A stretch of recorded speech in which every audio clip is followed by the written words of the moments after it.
광신의 무덤 볼테르 즈음. 광신은 가슴도 없고 눈도 없고 귀도 없으며 감히 자신을 종교의 아들이라고 부르는 괴물이다. 이 책은 그리스도교가 가장 불편하게 여기는 책이 될 것이다. 안녕하세요. 캔디맨의 고전 여행입니다.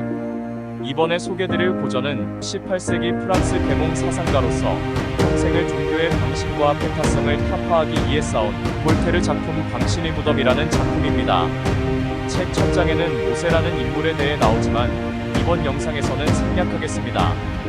다만 먼저 올렸던 프로이트의 인간 모세와 유일신교라는 고전을 보시면 도움이 되겠습니다.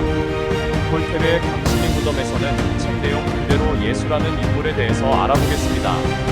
10장 예수라는 인물. 예수는 아직도 광신이 지배하고 있었지만 절제의 미덕이 광신을 조금 더 능가하던 시기에 탄생했다. 이렇게 시련을 겪으면서 갈릴리인들은 새로운 종파를 결성하여 유대인 공동체에서 분리되어 나왔다. 이들 중 몇몇 지식인이 종파를 이끌었고 유대인 사회를 비난하면서 자신들을 옹호하는 글을 쓰기 시작했다. 복음서라는 말은 좋은 소식을 뜻하는 그리스어였다. 모두가 저마다 예수의 전기를 썼다. 이 저자들의 의견이 일치된 적은 없지만 예수가 수많은 이적을 행하였다고 주장한다는 점 한 가지는 공통적이다. 유대교 측에서는 유대인 사회에서 탄생한 신흥 종파가 예수의 일생을 이야기하면서 유대 최고법원과 유대 민족을 비방하는 것을 보고 그때까지는 주목해본 적 없는 종파의 창시자를 추적하기 시작했다. 이 시기에 나온 조잡한 책 한 권이 지금까지 남아있는데 그게 바로 예수의 생애다. 이 책은 예수가 처형된 지 몇 년 후, 그러니까 복음서들이 제작되던 시기에 제작된 듯하다. 유대교와 그리스도교의 모든 책들과 마찬가지로 이 소책자는 이적들로 가득하다. 그러나 책의 내용이 아무리 황당무계하다고 해도 우리 복음서들보다는 훨씬 더 사실적이라는 점은 인정하지 않을 수 없다. 예수의 생애에서는 예수가 베들레헴에서 요카남이라는 가난한 남자와 결혼한 마리아라는 여자의 아들이라고 말한다. 그런데 같은 마을에 요셉 판테라라는 병사가 살고 있었다. 그는 체격이 좋고 얼굴이 잘생긴 남자였다. 그는 마리아 혹은 마리아를 사랑하게 되었다. 마리아는 판테라의 아들을 갖게 된다. 혼란스러움과 절망에 빠진 요카남은 베들레헴을 떠나 바빌로니아에 가서 살기로 결심했다. 바빌로니아에는 기역 때까지도 수많은 유대인이 살고 있었다. 마리아의 위신도 크게 손상되었다. 아들 예수 혹은 예슈티가 법원에서 사생아로 판정받았던 것이다. 아이가 학교에 입학했을 때는 적자인 아이들과 어울릴 수 있었지만 결국 퇴출을 당했다. 훗날 성인이 된 뒤에 예수가 사제들에게 공공연히 적대감을 표출하게 된 까닭이 여기에 있었다. 그는 사제들에게 지독한 욕설을 퍼부었고 그들을 가리켜 독사의 족속들아. 마테오 23장 333절. 그 속에는 죽은 사람의 뼈와 썩은 것이 가득 차 있는 흔칠한 무덤. 간다카테오 23장 27절라고 말했다. 모종의 이해관계 혹은 종교적인 문제로 인해 유대인 유다와 마찰이 있고 난 뒤에 유다는 최고법원에 그를 고발했다. 예수는 체포되었고 울며 용서를 구했으나 아무런 소용이 없었다. 사람들은 그에게 매질하고 돌을 던졌으며 결국 그를 처형했다. 이것이 예수의 생애의 핵심적인 내용이다. 나중에 몇 가지 시시한 이야기와 황당무계한 이적 이야기가 추가되었으나 오히려 책의 내용을 불명확하게 하는 효과를 냈을 뿐이었다. 예수에 관한 이야기들 모두가 구약성서나 베글럼 정신병원 수준을 넘어서지 못한다. 그는 이적을 행하였다. 최초의 기록은 세계의 모든 나라를 한눈에 볼 수 있는 유대 지방의 높은 곳으로 악마에 의해 순식간에 이동했던 사건이다. 그때 그의 옷은 새하얗게 빛났다. 그뿐만이 아니었다. 혼인 잔치에서 손님들이 모두 만취해 있을 때 물을 포도주로 바꿔놓았다. 요한 2장 1절에서 12절. 어느 해 2월 말쯤에는 점심 먹을 때가 되어 무화과를 찾았으나 무화과 나무에 무화과가 달리지 않은 것을 보고 나무를 말라 죽게 했다. 적어도 여기서는 양심적인 이야기 저자가 그때는 무화과가 열리는 계절이 아니었다고 솔직히 고백하고 있다.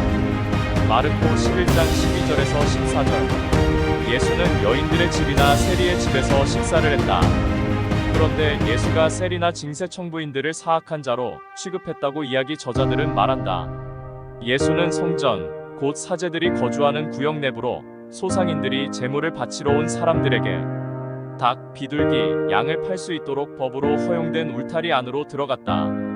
그는 커다란 채찍을 들고 상인들의 어깨를 내리치면서 밖으로 쫓아냈다.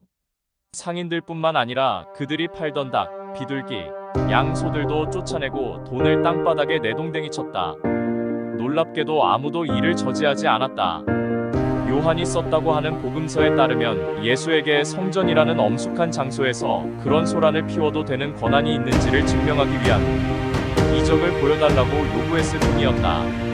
요한 2장 18절 상인들이 한 사람에게 꼼짝 못하고 얻어맞았으며 아무 말도 못하고 돈을 빼앗긴 이 상황이야말로 대단한 기적이지 않는가.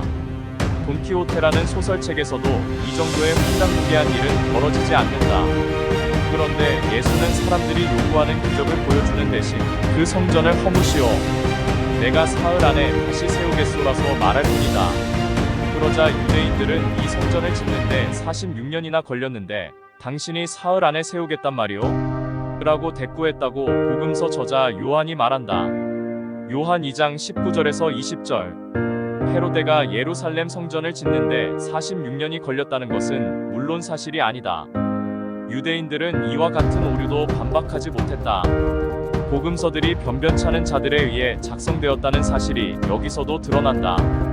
이 모든 기적 이야기들은 스미드필드 저작거리에서 흔히 볼 수 있는 야바위꾼들의 야설과 조금도 다를 바 없어 보인다. 우리의 톨런드나 울러스턴 같은 이들이 그에 합당한 대접을 했다. 어쨌든 그 중에서 가장 필자의 마음에 드는 기적은 예수가 악마를 2,000마리나 되는 돼지떼 속으로 쫓아버렸다는 일화다. 마테오 8장 32절 돼지라고는 한 마리 찾아볼 수도 없는 고장에서 있었던 일이다. 이와 같이 놀라운 이적을 여러 차례 행한 뒤 예수는 마을들을 돌아다니면서 설교했다. 그가 어떤 이야기를 했을까? 예수는 하늘나라를 겨자씨 한 알 밀가루 서말 속에 넣은 누룩한 조각, 좋은 물고기와 나쁜 물고기를 건져 올리는 그물, 그리고 아들의 혼인 잔치에 쓰려고 집에서 키우는 날짐승을 잡고 하인을 보내어 이웃 사람들을 잔치에 초대했다는 어느 왕에 비유했다. 그런데 이웃 사람들은 잔치에 와달라고 청하러 간 하인들은 죽인다. 왕은 그 자들을 죽이고 마을들을 불태웠다. 그리고는 거리에서 마주치는 거렁뱅이들을 잔치에 데려오라고 명했다. 그런데 초대를 받고 잔치에 참석한 자들 중에서 옷을 제대로 갖춰 입지 않은 한 사람이 눈에 띄었다.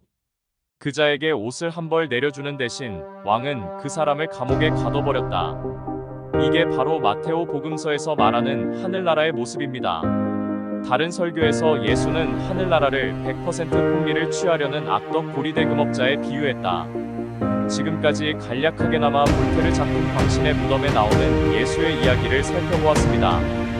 어째서 모세와 예수가 관련된 종교에서 사이비 종교와 광신도들이 많이 나오는지 이해가 됩니다. 정말 어처구니 없게 말도 안 되는 걸 믿는 사람들이 파트로 매주를 쓴다고 한들 믿지 않을 수 있을까 싶습니다. 지금까지 캔디맨의 고전 여행이었습니다. 그럼 다음에는 프리드리히 니체의 안티크리스트라는 고전을 들고 찾아뵙겠습니다. 감사합니다.